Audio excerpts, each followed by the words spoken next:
বাংলাদেশের শিক্ষা পদ্ধতিতে যদি আমি তিনটা ক্যাটাগরি ওয়াইজ ভাগ করি মানুষজনকে, first class, second class, third class. মানুষজন নির্দ্বিধায় থার্ড ক্লাসের ভিতরে একদল ছাত্রকে ফেলবে, যে ছাত্ররা মূলত আর্টসে পড়ে বা মানবিক বিভাগে পড়ে। এখন মানবিক বিভাগের ছাত্রদের অনেক ভালো করার সুযোগ আছে, অনেক স্ট্র্যাটেজির সুযোগ আছে। যারা নতুন নতুন সায়েন্স থেকে এসে আর্টস নেয় অথবা নতুন আর্টসে পড়া শুরু করে, তারা প্রথম 6 মাস একেবারে ডিপ্রেশনে কাটায়, যে কি করবে, মানুষের পারিপার্শ্বিক যে অবস্থা সব কিছু বিবেচনা করে আসলে তাদের অবস্থাটা খুব খারাপ হয়ে যায়। তো ওইটা থেকে উত্তরণ কিভাবে করব, কিভাবে আর্টস নিয়ে বেটার কিছু করার একটা চান্স আছে, এই জিনিসটা নিয়ে কথাবার্তা বলবো এখন। এক নাম্বার জিনিসটা আর্টসের তুমি যত সাবজেক্টই পড়ো না কেন, আর্টসের তোমার জন্য সবচেয়ে কঠিন সাবজেক্ট তিনটা। এক নাম্বার বাংলা, দুই নাম্বার ইংরেজি, তিন নাম্বার আইসিটি। এই তিনটা সাবজেক্ট তোমার কাছে স্বর্ণ মৃগের মতো। বাংলা, ইংরেজি এবং আইসিটি, এই তিনটা সাবজেক্ট তোমার কাছে সবচেয়ে গুরুত্ব দিয়ে পড়াশোনা করতে হবে। কারণ তুমি যখন অ্যাডমিশন মোমেন্টের দিকে যাবা, তখনও তোমার বাংলার বেসটা অনেক ভালো থাকতে হবে, ইংরেজির বেসটা অনেক ভালো থাকতে হবে। তার মানে প্রত্যেকটা জায়গায় তোমার বেসের একটা ব্যাপার স্যাপার আছে। সুতরাং আর্টস নিয়ে যখন পড়াশোনা করবা, তখন একবারে প্রথম থেকে প্রত্যেকটা জিনিস ধরে ধরে পড়তে হবে।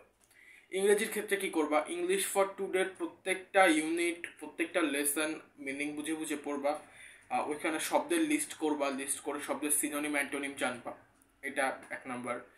কবিতা বা গদ্য পদ্য এগুলোর ক্ষেত্রে কি করবা, নোট করবা সুন্দর করে, প্রত্যেকটা লাইনের ব্যাখ্যা, কবি কি বলছেন, প্রত্যেকটা লাইনের অনুধাবনে আসলে কি আসে, এই জিনিসগুলো নিয়ে সুন্দর করে নিজে নিজে নোট করবা। আর আইসিটিটাকে একটু এক্সট্রা গুরুত্ব দিবা, কারণ এইচএসসি রেজাল্টটা অনেক বেশি গুরুত্বপূর্ণ।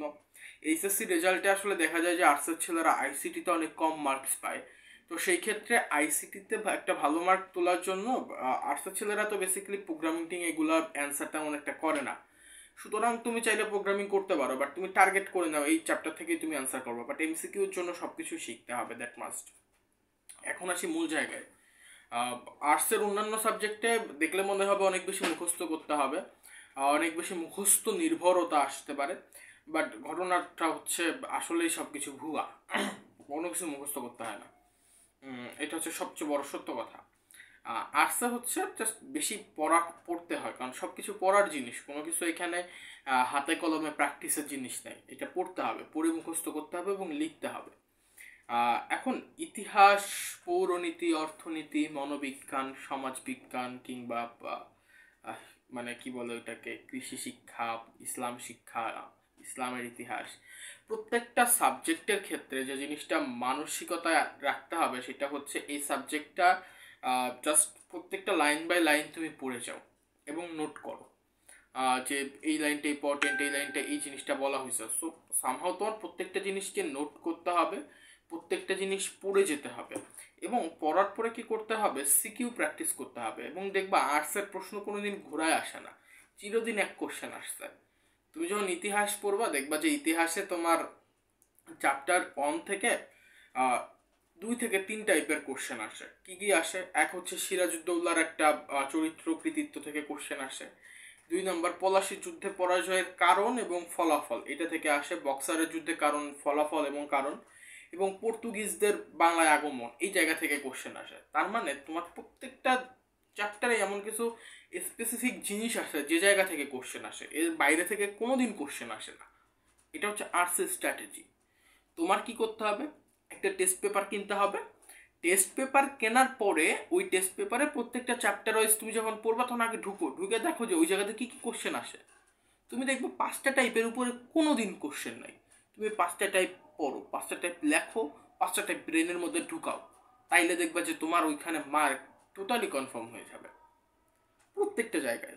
ইকোনমিক্স হলে একটু ম্যাথ প্র্যাকটিস করো, ইকোনমিক্সের যে কার্ভগুলো আছে কার্ভগুলো প্র্যাকটিস করো, সিম্পল। এটা নিয়ে তো প্যারা খাওয়ার কিছু নেই। এবং বলবা যে অনেক সাল আসে তো ভাই, অনেক কিছু, এক্স্যাক্টলি সাল নিয়ে অত প্যারা খাওয়ার কিছু হয় না। কাহিনীর সিকুয়েন্স অনুযায়ী মনে রাখবা যে এই 1499 একটা হইলো, 1498 একটা হয়েছে, এরপর 1504 একটা হয়েছে, 1509 একটা হয়েছে, 1515 একটা হয়েছে, এরপরে এইভাবে ধীরে ধীরে 1600 সালে আইসা ইস্ট ইন্ডিয়া কোম্পানি হয়েছে, 1598 তারা একটা করলো, 1600-তে হইলো, 1602-তে আইলো, এরপরে হচ্ছে সুন্দর করে তারা সবকিছু কাপঝাপ করতেছে, সুরাটে একটা বাণিজ্য কুঠি বানাইলো।